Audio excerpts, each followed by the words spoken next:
Afternoon, this is Game Day Phone In. Andy Oladipo alongside the great Jason Cundy. He's made it. He's in studio. He's got it. How dare we doubt him? Liverpool beat Brighton 2-0. Hugo Ekitike with another double to take his Premier League tally to 7. But the big talking point out of Anfield is that Mo Salah played. He came on in the first half after defender Joe Gomez went off injured. He clapped all sides of Anfield in the win. What does that mean? We're taking your calls on it. That win, though, takes Liverpool to 6 in the Premier League. In the other 3 o'clock kickoff, Chelsea moved within 5 points off top spot with a 2-0 win over Everton. Goals from Cole Palmer and Malo Gusto. A much-needed win in the league for Chelsea, having had no win in the last 3.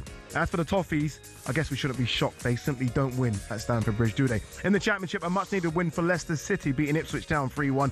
Goal of the season contender in that game by City's Abdul Fattawi. You have to see it, honestly, type it into YouTube. Crazy goal from the halfway line. Also, by the way, staying in the Championship, the 12:30 kickoff between Norwich and Southampton. The Saints can feel very, very unlucky.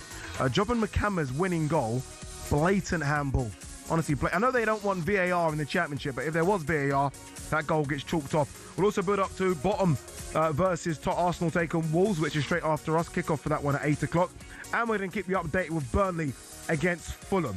All right, this is Game Day Phone In, 03717 223344. Jay, you plugged in? Hello, matey. How are you? I'm all ready to roll. How ready are to rock and roll? Not bad. You must be a happy chappy. I am a happy chappy. One that I got here. The bike. Never in doubt. No, well, never in doubt. Never in doubt. But actually, it was quite a strange game. I went there today and I spoke to Evertonians and Chelsea fans. I was a bit nervous about today because we've not been great last 3 games. Yeah. It felt like that we've fallen off a bit of a cliff. Yeah.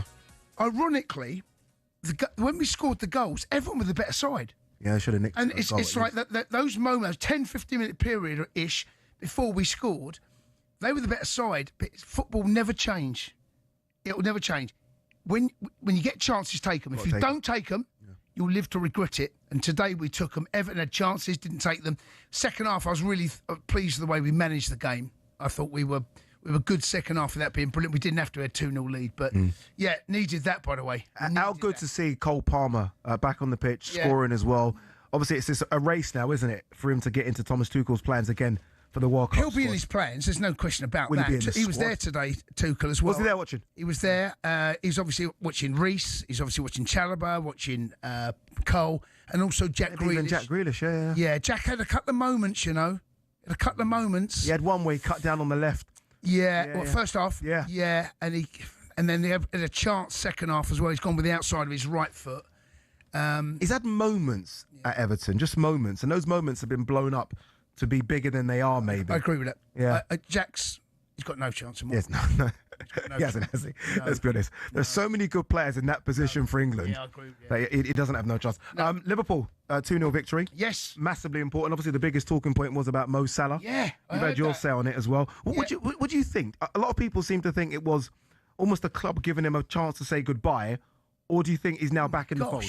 No, I don't think the club... He's back in the fold then? There's no sentiment in football. Not even for Salah? No, the club aren't going to give him a chance to say goodbye. Either you're good enough or you're not. Either you deserve a place or you don't. I don't believe there's any sentiment. They're not going to give him a chance. Look, we don't know, and here's the thing about football. We never, ever know what's gone on behind the scenes. Yeah. All we get to hear is what we get to hear, but you only get half a version. Somewhere in the middle is probably the truth. I feel sometimes you've got to look after number one. I think Mo Salah's realised that something's gone on between him and the club. He made that perfectly clear. I ain't got a problem with saying what he said. I know a lot of people have and feel like he's disrespected the club. And I think his choice of words and language is poor. And I think it may have been lost a little bit in translation. It's not his natural language. 100%. But to say they throw me under the bus, I think if he was to reflect on those comments, I think it would change the words he's used. But I think the sentiment probably still remains. Do you think he... obviously, look, he goes off to AFCON now. Do you think he still plays for Liverpool?